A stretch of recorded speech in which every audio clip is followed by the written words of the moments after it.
Assalamualaikum warahmatullahi wabarakatuh. Perkenalkan, nama saya Mishadia Zahra dari kelas akuntansi A, Universitas Syarsi dengan NPM 121-2020-009. Di sini saya ingin mengerjakan ujian tengah semester ganjil untuk tahun akademik 2021-2022. Mata kuliah Statistik Bisnis dengan dosen pengampu Bapak Muhammad Faisal. Baik, yang soal pertama yaitu untuk statistik deskriptif. Karena NPM saya ganjil, maka saya memakai data grades. Langsung kita share screen untuk data grades-nya.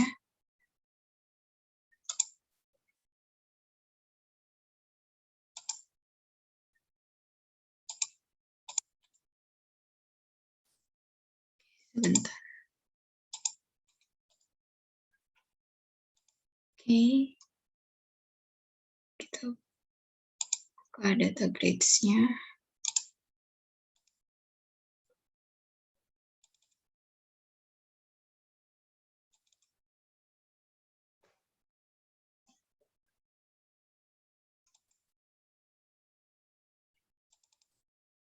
Oke.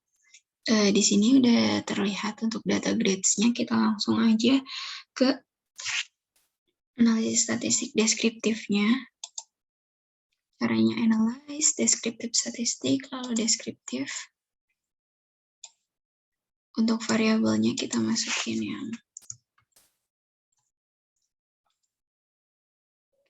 langsung di OK. Oke, ini udah keluar untuk hasil analisis deskriptifnya. Di sini N itu yaitu banyaknya data dari kuis 1 hingga kuis 5, banyaknya data ada 105. Di sini ada minimum, maksimum, mean, standard deviation. Untuk mean di sini jika standard deviation nilainya lebih tinggi daripada mean, maka bisa dikatakan datanya itu bervariatif. Bisa dilihat di sini standard deviation-nya 2481 dan mean-nya 747. Ini bisa dikatakan datanya bervariatif karena standard deviation-nya lebih tinggi daripada mean. Selanjutnya,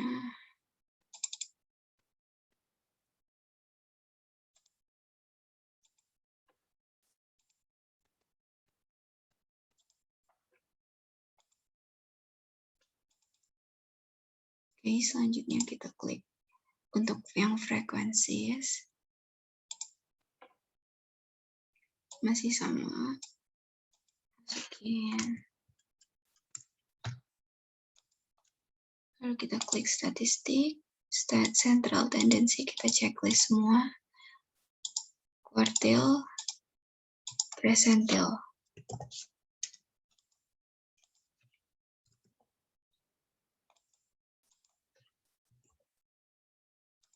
Untuk dispersion kita bisa checklist standard deviation dan minimum. Kalau udah semua kita klik OK. Ini untuk data yang frekuensis. Bedanya dengan data yang deskriptif tadi, frekuensis ini kita bisa mencari nilai percentiles-nya. Mungkin hasilnya juga masih sama karena kita memakai data yang sama. Kita bisa lihat di sini banyaknya data dari kuis 1 hingga kuis 5 yaitu 105. Mean-nya 7,47, 798, 798, 780, 787. Lalu di sini standard deviation-nya 2481, 1623, 2,308, 280, 1762. Bisa dikatakan ini datanya bervariatif karena standard deviation-nya lebih tinggi daripada mean-nya. Oke, kita langsung ke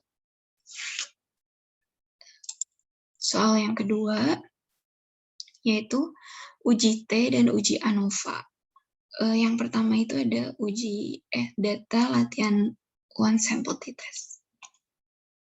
Oke, untuk pengujian one sample t-test itu test value-nya 55, yaitu ini sebagai nilai acuan. Berat badan mahasiswa FEBU yang angkatan 2020 diperkirakan memiliki rata-rata 55 kg. Selanjutnya, lakukan pengujian terhadap hipotesis rata-rata berat badan mahasiswa FEB-UY angkatan 2020. Kita ke SPSS-nya.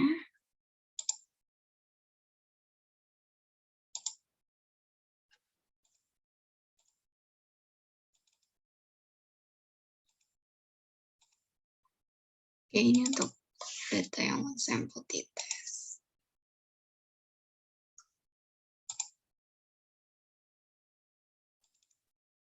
Oke.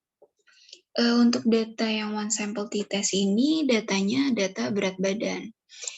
Ini nolnya bisa kita hilangin dulu decimalsnya. Oke.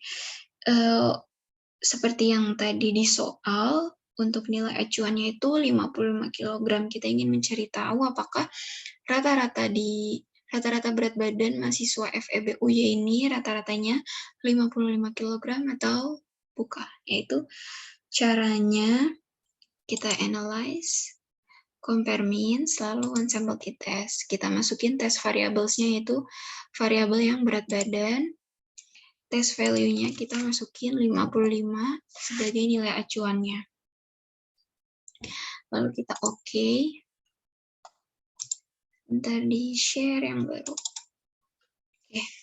Ini udah terlihat untuk hasil yang one sample t-test.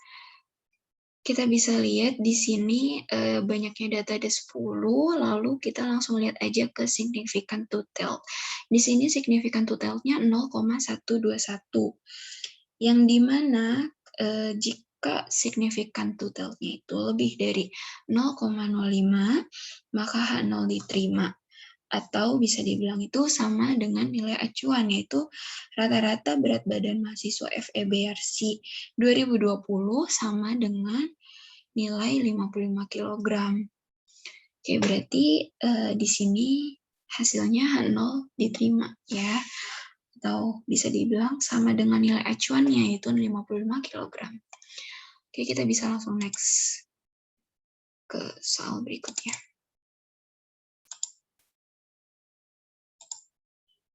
Oke. Selanjutnya itu ada untuk independent t-test.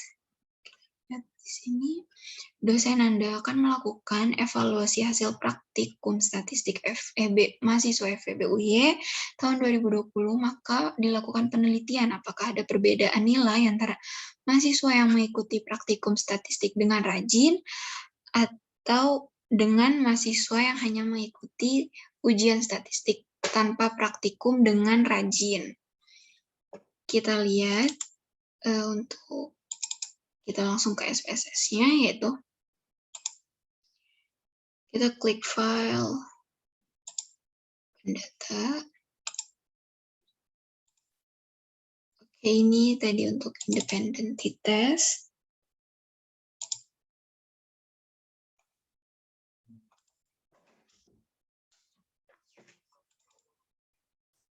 Oke, di sini udah terlihat nilai, maksudnya datanya untuk independent t-test, yaitu di sini ada kelompok dan nilai. Kelompok 1 ini di mana yang belajar dengan rajin, sedangkan kelompok 2 ini tadi hanya mengikuti ujian tapi tidak belajar dengan rajin. Oke, jika kita hilangin aja dulu decimalsnya. Oke, langsung kita ke analyze, compare means, lalu independent, test variabel kita masukin yang nilai, grouping variabel kita masukin kelompok, define grupnya, ini kita isi grup 1, ini grup 2. Kita continue, lalu oke.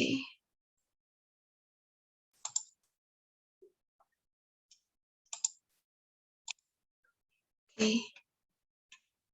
Ini udah terlihat untuk data independent t-test-nya. Di sini ada jumlah datanya 15, kelompok 1 15, kelompok 2 15. Lalu kita langsung lihat ke bawah sini, yaitu kita lihat dulu di significant Levin's test for equality of variance. Kita lihat di sini signifikannya itu 0,582.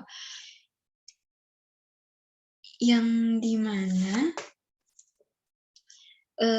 apabila melebihi 0,05, maka kita bisa menggunakan data yang ada di sini, yaitu equal variances assumed. Kita langsung lihat aja di significant total-nya, yaitu 0,022. Yang artinya itu jika kurang dari 0,05 maka H0 ditolak dan HA diterima. Yang artinya berarti ada perbedaan rata-rata hasil belajar dari kelompok 1 dan kelompok 2, yaitu tentang kelompok 1 yang ujian dengan belajar sungguh-sungguh dan kelompok 2 yang ujian tanpa belajar dengan sungguh-sungguh. Berarti di sini terdapat perbedaan ya. Oke, kita bisa lanjut lagi ke soal berikutnya, yaitu soal untuk latihan paired t-test. Oke. Pengujian to sample t-test paired t-test, yaitu ada sebuah penelitian yang meneliti apakah obat penurun berat badan benar-benar bekerja atau tidak. Kemudian dilakukan penelitian kepada sukarelawan sebelum diberi obat. Sebelum diberi obat, relawan ditimbang, lalu setelah diberi obat, relawan juga kembali ditimbang. Kita langsung ke SPSS-nya.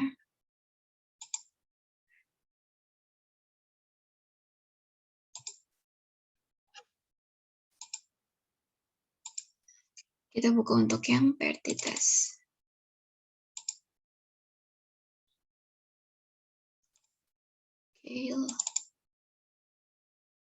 Oke, ini sudah terlihat di sini ada variabel berat badan sebelum dan berat badan yang sesudah.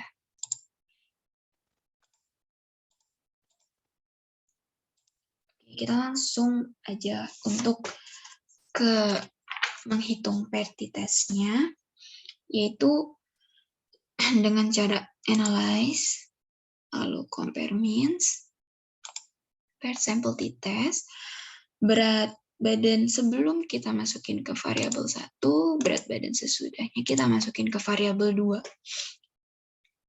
Oke, kita langsung oke aja.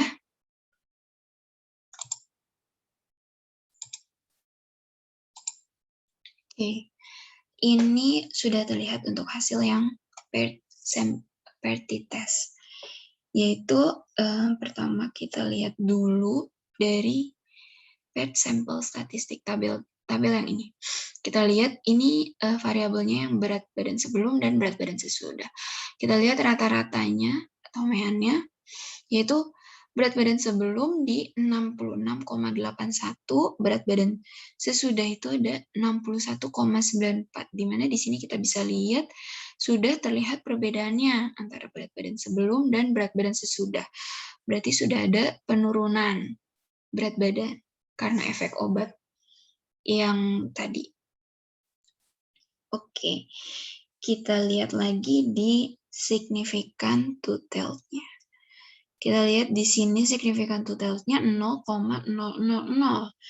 Maka ini berarti dia itu kurang dari 0,05, maka H0 ditolak dan HA diterima, yang artinya adanya perbedaan rata-rata berat badan dari yang sebelum diberi obat dan sesudah diberi obat. Karena kita bisa lihat dari sini juga sudah terlihat perbedaannya ya. Oke, kita bisa lanjut lagi ke soal berikutnya, yaitu ada pengujian ANOVA satu arah, one way ANOVA. Akan dilakukan penelitian terhadap efek 3 macam merek obat penurun tekanan darah, sehingga pasien dikelompokkan menjadi 3 sesuai obat yang diminum, yaitu pasien peminum obat X, obat Y, dan obat Z. Oke, kita lanjut ke SPSS-nya.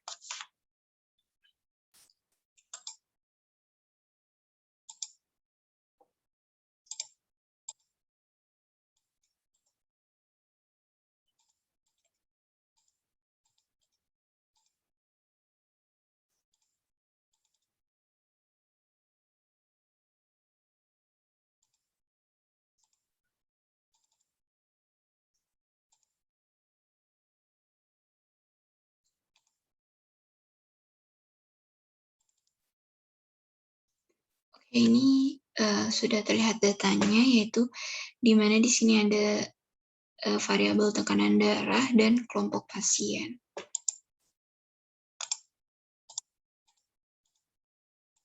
Oke, kelompok pasien seperti yang tadi dibilang, kelompok 1 itu ada jumlah datanya ada 7, kelompok 2 ada 7 juga, kelompok 3 juga 7. Masing-masing kelompok ada 7 pasien.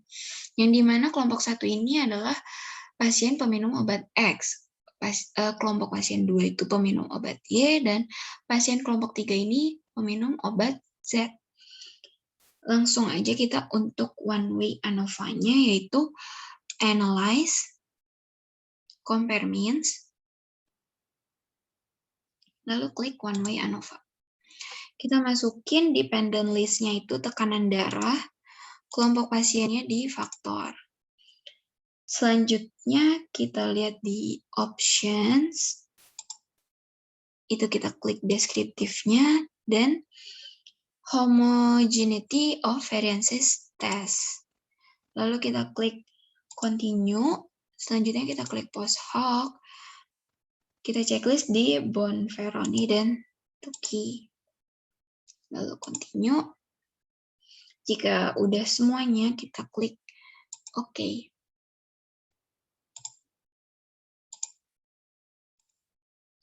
Oke, di sini udah terlihat untuk one way ANOVA-nya. Kita pertama-tama itu baca dari tabel deskriptifnya. Ini kelompok 1, 2, dan 3, yaitu obat peminum X, obat peminum Y, peminum obat Z. Banyaknya data sama-sama, ada 7 pasien. Kita bisa lihat di sini MIAN-nya, kelompok 1 125, kelompok 2 125, kelompok 3 152. Kita bisa lihat di sini ada perbedaan antara kelompok 1, 2, dan 3.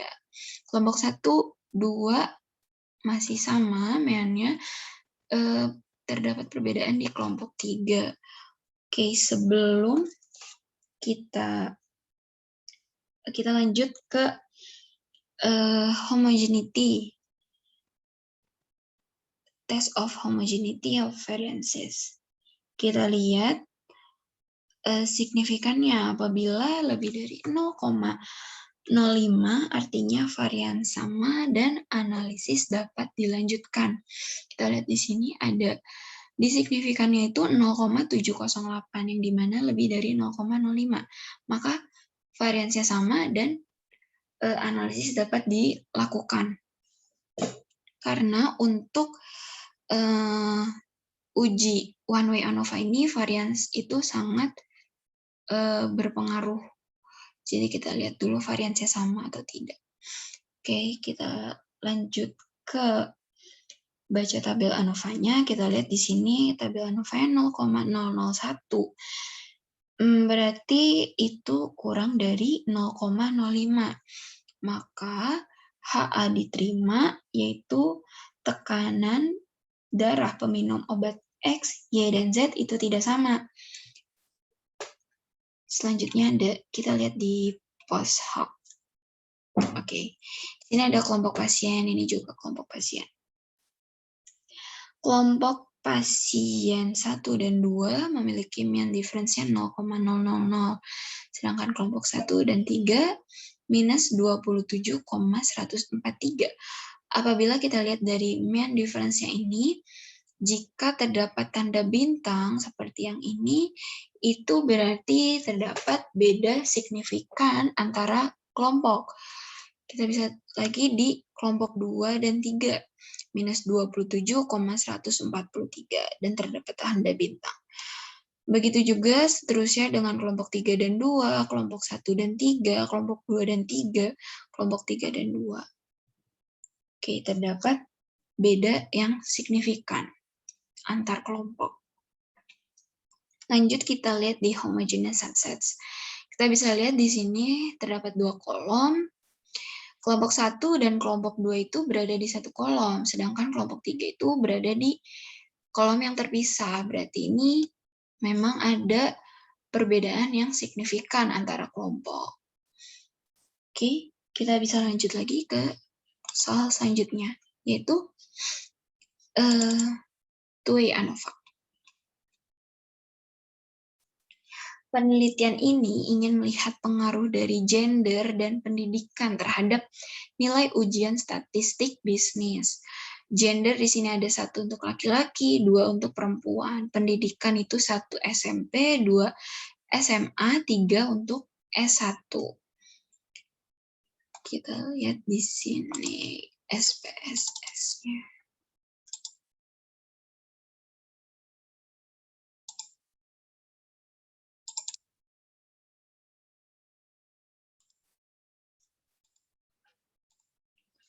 Oke, di sini udah ada datanya, yaitu variabelnya ada gender, pendidikan, dan ujian.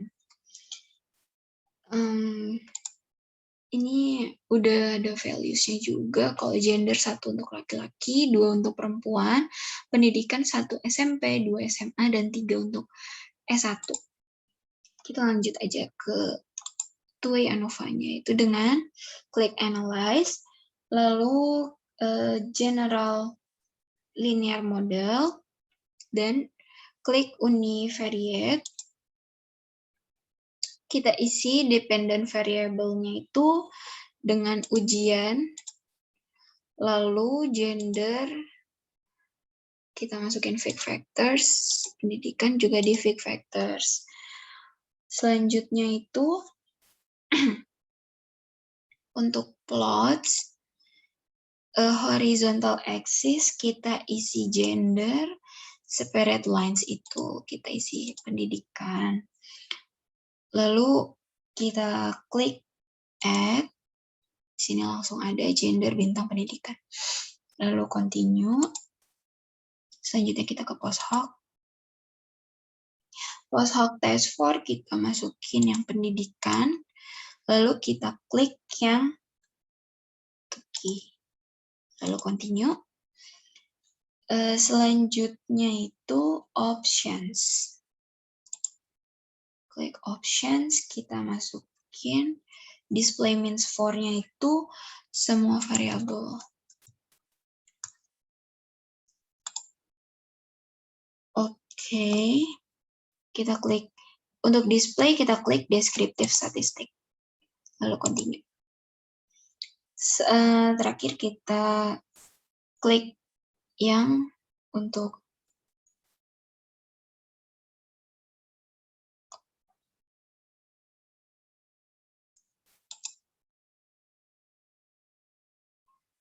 untuk yang display kita klik descriptive statistik dan homogeneity test. Oke, kita continue. Lalu kita klik OK.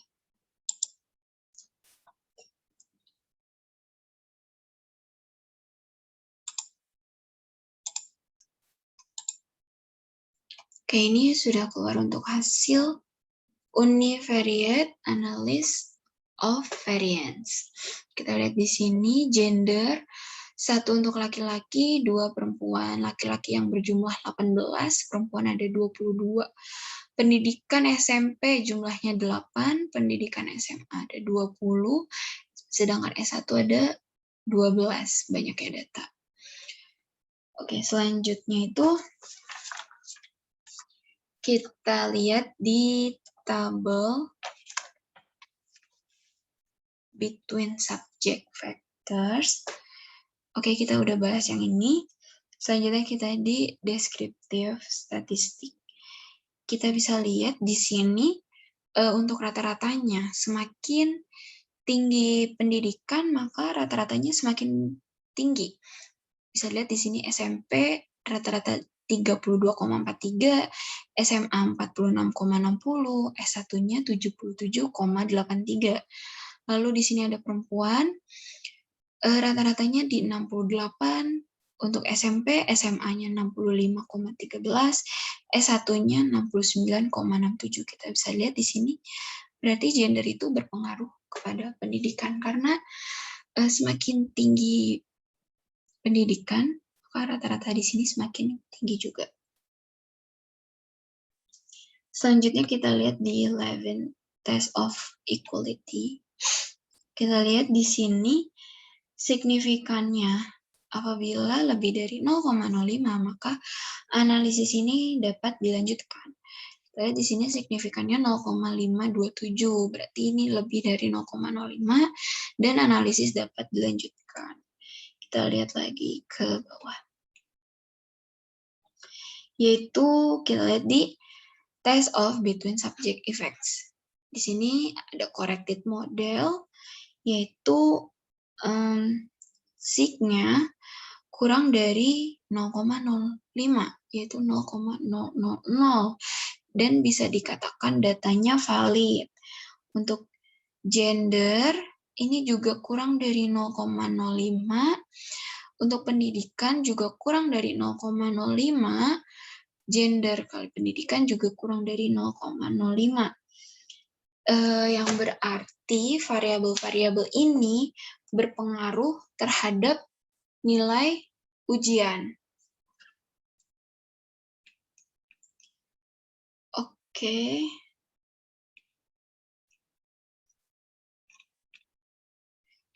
Selanjutnya kita bisa lihat di post-hoc test, sama seperti one-way ANOVA, kita bisa lihat di main difference-nya, jika terdapat tanda bintang, maka itu terjadi beda signifikan antar kelompok. Kita bisa lihat di sini semuanya terdapat tanda bintang, berarti untuk variabel SD, SMP,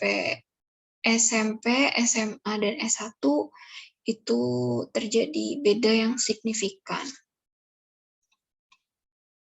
Oke, kita bisa lihat lagi di sini. Di sini untuk subsetsnya terdapat 3 kelompok, yang dimana-mana setiap variabel SMP, untuk variabel pendidikannya ini beda-beda kelompok. Bisa dikatakan emang ini sangat beda signifikan antar kelompok. Oke, mungkin itu sekian untuk yang data uji ANOVA-nya, ANOVA one way dan two way-nya. Oke, kita bisa lanjut lagi ke soal selanjutnya. Yaitu untuk soal ketiga tentang pengujian pada data kuesioner, yaitu kita memakai data kuesioner primer. Oke, kita langsung share.